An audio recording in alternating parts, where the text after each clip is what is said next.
ఓటమి తప్పనిసరిగా మనకు అనేక పాఠాలు నేర్పుతుంది.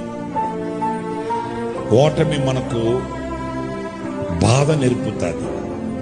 ఓటమి మనకు బాధ్యతను నేర్పుతుంది.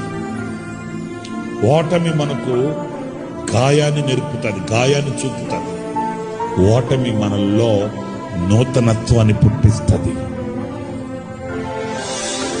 ఓటమి మనకు వైరాగ్యాన్ని కలిగిస్తుంది. ఓటమి మనకు దూరదృష్టిని పుట్టిస్తుంది. చాలా ఉన్నాయి. జయం ఒకటే, జయించేవాళ్ళు అయిపోయింది. ఓటమి అలా కాదు, తలంచినప్పుడల్లా నీ కళ్ళల్లో తడి తగులుతుంది. తడి తగిలినప్పుడల్లా నీ గుండె భారం ఎక్కుతుంది. ఆ భారంలోనే పుడుతుంది వైరాగ్యం, సాధించాలన్న కక్ష. స్తోత్రం కలుగుగాక.